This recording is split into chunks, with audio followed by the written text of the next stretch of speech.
today in practice? Well, not as well as I was hoped they would. I'm sure they're tired. It was a long trip now, far away, but I thought we handled going up well. We handled coming back well also as far as the trip was concerned, but a little sluggish today, and we got on them a little bit. You know, to think that we're just not good enough that we can just decide we're not going to practice hard each and every day. It seems like it'd be easy for the guys to have a lull this week, seeing that you play the top-ranked team in the country, and then you play an FCS squad. How do you keep them from getting complacent? Well, by making them repeat the drill over and over and over again, like I did today, it's too easy to accept that. It's way too easy to accept that.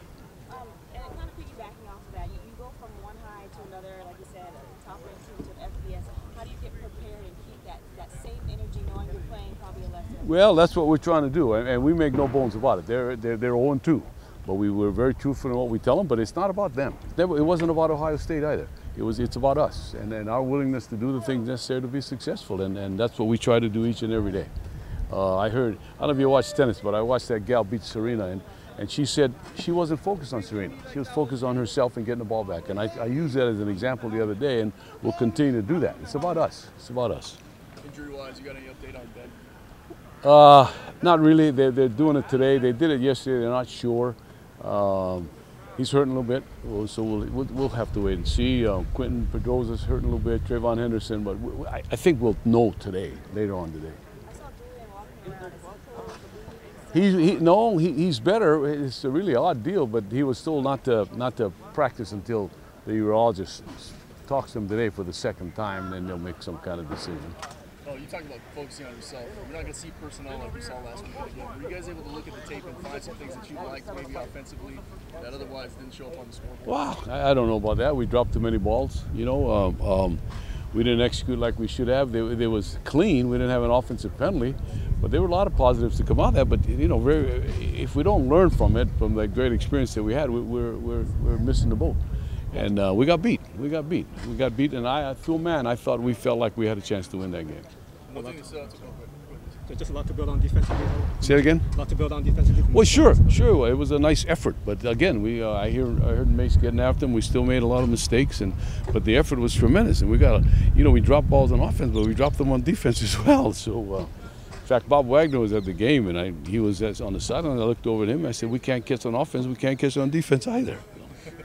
Look at what you guys have had success with through your tenure. Has been a big running back. Do you think Melvin Davis has been a guy that? I hope so. I hope so. Yeah. We, you know, that's an NFL type guy that go get you 4 or 5 every time out.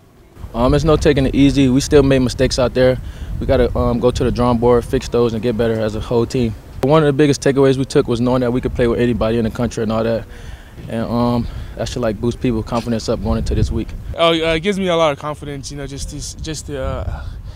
going up against just Ohio, alone, it just gives me the boost and the more confidence going into this next game and so on. It's just amazing. We just play them like they're another big school, just another offense that we got to get ready for, another formations that we got to look at, and just play them like another team.